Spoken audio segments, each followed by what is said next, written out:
Nous sommes mardi 21 décembre 2021. Mesdames, Messieurs, bonsoir et soyez les bienvenus dans ce journal pour vous informer. Au sommaire, ce soir, séjour du Conseil panafricain des autorités traditionnelles et coutumières dans notre pays pour tenter de raisonner la CEDEAO quant à la prise des sanctions contre les autorités de la transition. Vous entendrez quelques membres de Dambéton à ce sujet en début d'édition. Et puis, visite des infrastructures de production et de distribution de la SOMAGEP par le ministre de l'Eau, de l'Énergie et des Mines. C'était la semaine dernière et vous le verrez dans ce journal. Nous aurons aussi du sport avec la Fédération malienne d'escrime qui a organisé un stage de renforcement de capacité à l'endroit de ses pratiquants.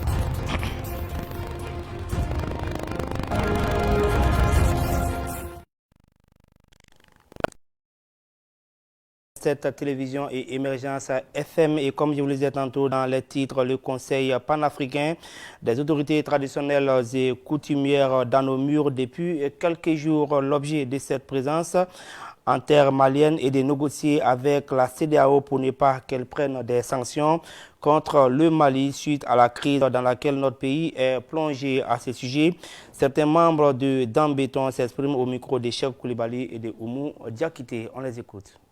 Depuis au début du mois de décembre, il y a une délégation de Dambéton qui est partie voir le Conseil panafricain au Bénin pour parler du Mali. Ils se sont déplacés pour aller jusqu'au Ghana. Le Conseil réunit toute l'Afrique, toute la royauté de l'Afrique.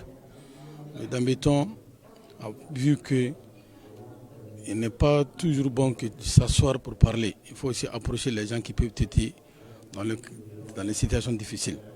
Et le Conseil, ils ont pris ça au sérieux. Le président étant un Béninois, lui, il est son siège au Bénin. Et après les négociations, on a expliqué aux autorités qui ont vraiment validé que c'est une bonne dépôt en marche. Et les autorités coutumières, depuis le samedi, ils sont là, à l'hôtel de l'Amitié. On a préconisé des rencontres. Et l'accueil était le dimanche pour aller dans les familles fondatrices. Il y avait toutes les autorités traditionnelles du nord au sud, la famille Niaré. Le lundi, nous étions avec le Premier ministre et après le président de la République. Et aujourd'hui, c'est les partis politiques, le Haut Conseil islamique, les familles fondatrices. On veut vraiment écouter tout le monde pour voir comment ils peuvent s'impliquer dans la gestion de la crise malienne, que ce soit la crise interne du nord au sud, que ce soit la crise entre nous-mêmes, qu'on ne parvient pas à se comprendre, que ce soit la crise entre nous et la CEDEAO. Donc quand la lettre avait été déposée à la présidence ghanéenne, les autres chefs d'État et de gouvernement de la CEDEAO ont été ampliés et que chacun a reçu la lettre des rois. Et ça, c'est fait le 6 décembre 2021. C'est pourquoi, après le 6 décembre, quand vous avez vu que la CEDEAO avait fait sa réunion, il n'y a pas eu de sanctions. La sanction, ce n'était pas dû parce que la CEDEAO a eu peur, ce n'est pas dû parce qu'il voulait vraiment apaiser la chose sur le Mali. C'est dû à l'intervention des rois africains qui ont été écoutés et qui seront toujours écoutés par les présidents de la CEDEAO.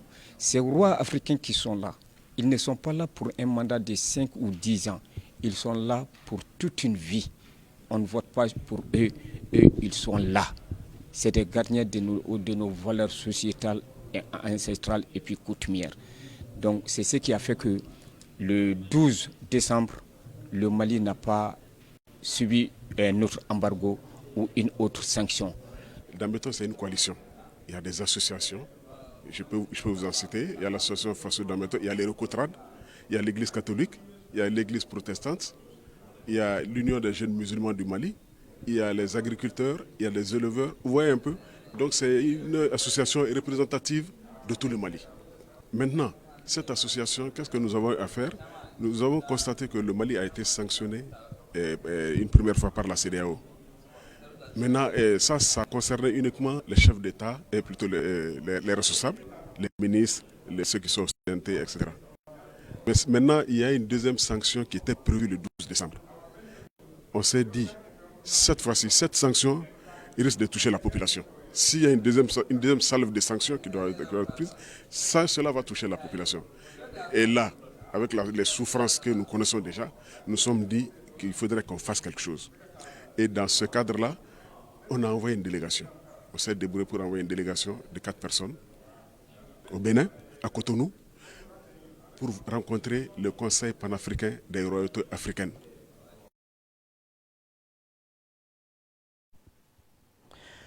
Un mot de sécurité dans ce journal avec l'arrivée très prochaine de 1000 soldats tchadiens dans le nord du Mali.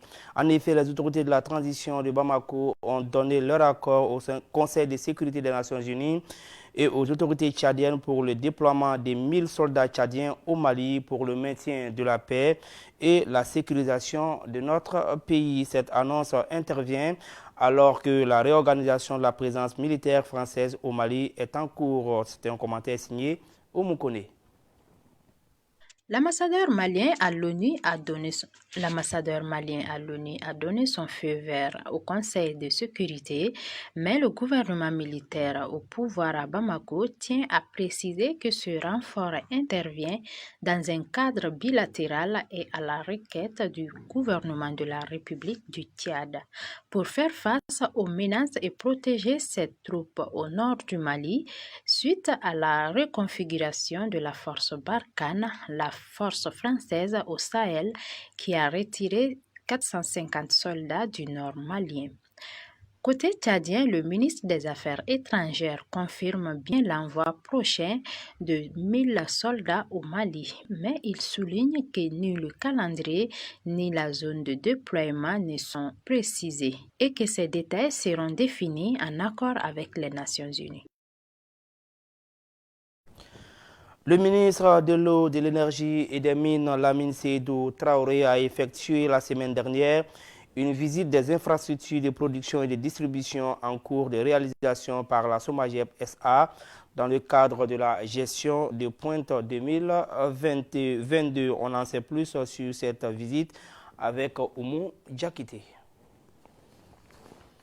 L'ambassadeur malien à l'ONU a donné son feu vert au Conseil de sécurité, mais à la tête d'une forte délégation, notamment le directeur général de la SOMAGEP SA, Draman Koulibaly, le ministre Lamine Seydou Traoré affirme être animé d'un sentiment de fierté de voir toutes ces actions à très court terme qui se réalisent avec satisfaction. En effet, dès son arrivée à la tête de ce département en 2020, le ministre Traoré avait promis 2 choses, dont la première est la mise en œuvre d'actions immédiates pour améliorer le quotidien du Malien et d'autres actions à plus long terme destinées à refonder le Mali. Aujourd'hui, il se réjouit de la réalisation de ces actions urgentes qui, à la contre, vont améliorer de façon considérable la qualité de la desserte de l'eau à Bamako et plus particulièrement dans les communes 1 et 2. Ces actions ont concerné l'installation de la station de reprise et 2 réservoirs de 250 mètres cubes chacun pour les zones hautes de Boukassombougou qui sera mise en service le 28 février 2022. Cette action permettra d'améliorer la qualité de la fourniture d'eau aux habitants de Boukassombougou, Suleiman-Bougou, Titi-Bougou, Fomba-Bougou et de Sangaré-Bougou. Dans les actions à long terme, les acteurs attendent de mettre en place un certain nombre d'actions, notamment en ce qui concerne la construction d'une station au niveau de Moribabougou qui va permettre de désengorger notamment Bamako et de pouvoir donner l'eau à l'ensemble de la population de Bamako et environ. Le directeur général de la SOMAGEP SA a salué les efforts consentis par les autorités pour le développement du secteur de l'eau. Toutefois, il précise que ces actions ne sont pas exclusivement destinées à Bamako, mais il y a des actions aussi dans toutes les régions du Mali, notamment dans tous les cercles et dans les 12 nouveaux centres qui ont été mis à la disposition de l'État du Mali à la SOMAGEP SA. Nous parlons à présent de santé avec les officines privées qui ont été sollicitées par les autorités de la transition pour étendre la vaccination contre le Covid-19 dans notre pays. Ces officines ont contribué à la vaccination par la disponibilité des vaccins anti-Covid. Oumoukoné. Au cours de cette cérémonie, le secrétaire général du Sénapharm, Dr Suel Moulay, qui a rappelé la nécessité pour les pharmaciens des officines privées à se retrouver à l'occasion de cette journée pour évaluer les acquis obtenus à la suite des luttes syndicales et en même temps se projeter sur les combats à venir qui devraient permettre aux promoteurs des officines privées d'exercer leur profession dans l'égalité. Quant au président du Comité national de l'Ordre des pharmaciens du Mali, Dr Badra Aliou Ouad, il a d'abord évoqué l'apport des officines privées dans la disponibilité des médicaments de qualité sur le marché avant d'inviter les plus hautes autorités du pays à travers le ministère du tutelle à mener une lutte implacable contre la vente illicite des médicaments communément appelés médicaments par terre. Et l'actualité oblige Dr Bourey Madjara, parlant de la vaccination contre la COVID-19, dira que la contribution des officines privées dans la disponibilité des vaccins anti-COVID servirait à mieux étendre cette vaccination aux populations.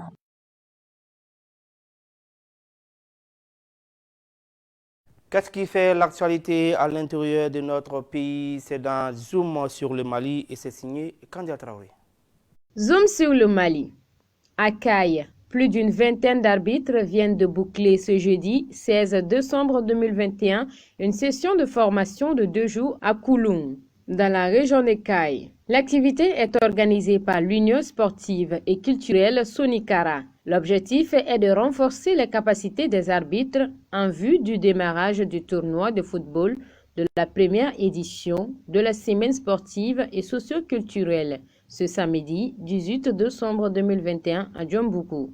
Des Cailles, nous irons à Tombouctou. Une cinquantaine de personnes, dont 35 femmes, participent depuis ce jeudi 16 décembre 2021 à une session de formation sur la résolution 1325 du Conseil de sécurité des Nations Unies à Tombouctou.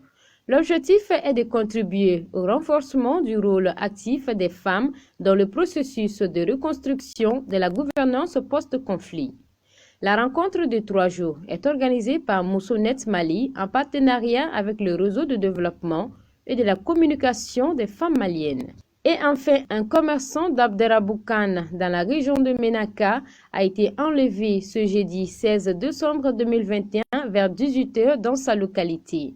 Des habitants indiquent qu'il quittait la mosquée quand des hommes armés non identifiés à bord d'un véhicule l'ont arrêté. Rappelons que le cercle d'Abderaboukan se situe au niveau de la frontière entre le Mali et le Niger. C'est tout pour Zoom d'aujourd'hui. Nous partons hors de nos frontières pour voir ce qui fait également la une de l'actualité. C'est dans la page internationale et c'est signé Fatmata Diallo. Au Sénégal, les évêques, imams et oulémas du pays ont fait ce lundi 20 décembre une déclaration commune au sujet des élections municipales et départementales du 23 janvier prochain. La déclaration appelle au calme et à la sérénité. Elle arrive dans un contexte politique tendu 10 mois après les violentes émeutes de mars.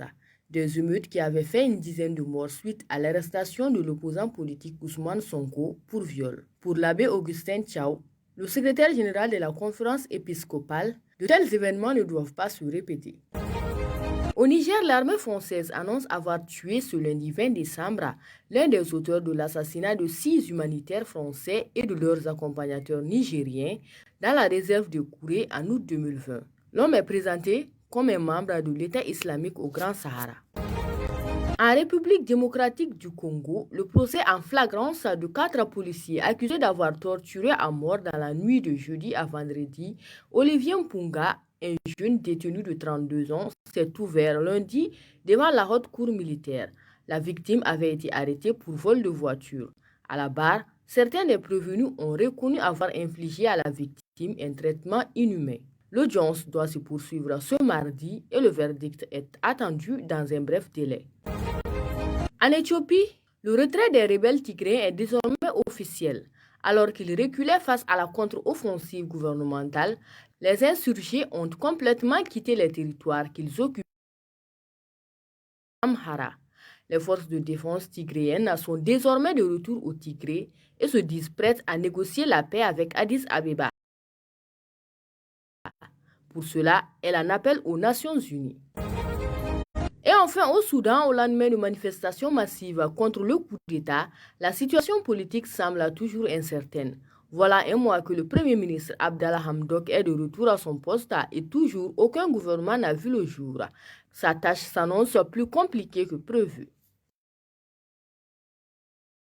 Retour chez nous au Mali pour parler du sport avant de refermer ce journal avec la Fédération malienne d'escrime qui a initié un stage de formation à l'intention de ses pratiquants afin de renforcer la capacité de ces derniers pour les outils pour le bon fonctionnement de leur discipline.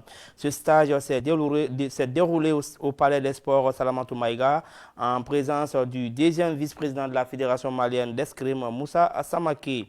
Amadou Kouyaté et Kadiatou Bagayro y étaient au compte de M7 Télévision. On suit leur compte rendu. Ce stage de formation initié par la Fédération malienne d'escrime à l'endroit de ses acteurs a été le lieu pour les uns et les autres venus d'horizons différents de se familiariser un peu plus avec les nouveaux types de combats ainsi que les différentes règles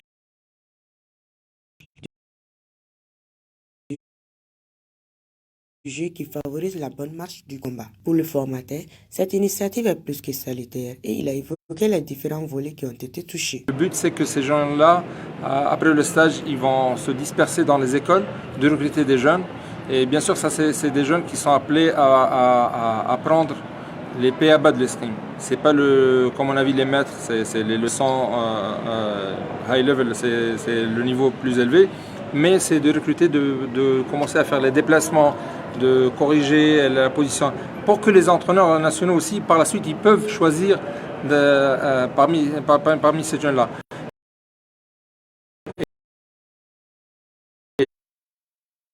Et je prends l'exemple, il y a quelques années, on a fait ça, c'est depuis 2013 qu'on fait ça.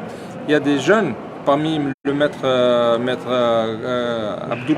Abdoul, il était parmi les jeunes qui ont commencé avec moi à l'époque. Et quand par la suite, ils sont passés au niveau des écoles à recruter et à travailler, là, maintenant, on voit que le nombre d'escrimeurs qui a développé au Mali, le nombre qui s'accroît à chaque fois. Et là, ils rentrent dans les écoles. Moi, ce que je recommande... Dans son intervention, il a souhaité la pérennisation de ce genre d'initiatives. Jeunes de 7 à 8 ans, et ils travaillent, il faut qu'il y ait une continuité, à créer aussi des classes sport dans les lycées sportifs pour qu'ils arrivent à un certain moment à joindre aussi l'université de sport, pourquoi pas, et avoir des cadres techniques spécialisés au Mali, et que ça ne leur manque pas la volonté, mais il faut aussi être derrière. En allant plus loin, il a apprécié le niveau d'évolution de l'escrime dans notre pays. En manque de moyens, ils ont présenté des choses merveilleuses dans plusieurs compétitions là où j'étais, parce que pratiquement toutes les compétitions au niveau de l'Afrique, moi j'y suis présent. Ça leur manque les stages et la concurrence. C'est un sport de duel qui demande beaucoup de sparring partners, il demande qu'il y a des gens de la concurrence. Donc avec peu de moyens, ils ne peuvent pas faire beaucoup de stages certainement. Donc ou bien d'inviter des gens ici, ou bien de partir chez eux. Maintenant avec le Covid, avec tout ce qui se passe, ça fait 2 ans tout le monde ils sont bloqués. Certes que les déplacements se font rares, mais on ne peut pas développer ce sport si on ne fait pas de compétition. C'est un sport qui demande beaucoup de persévérance, qui demande beaucoup d'expérience. Et l'expérience, ça ne vient pas tout seul. Il y a des jeunes, crois-moi, moi, quand je les vois depuis leur jeune âge, je dis, c'est là, s'ils trouvent les moyens, ils vont dépasser les gars qu'on connaît en Tunisie ou en Égypte et tout. C'est un potentiel physique énorme. C'est des gens très intelligents, mais seulement ne peut pas applaudir. Ainsi, cette initiative a été plus que bénéfique pour ces pratiquants qui seront désormais les acteurs majeurs pour véhiculer le message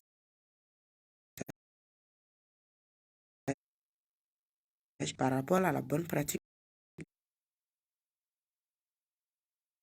de leur discipline.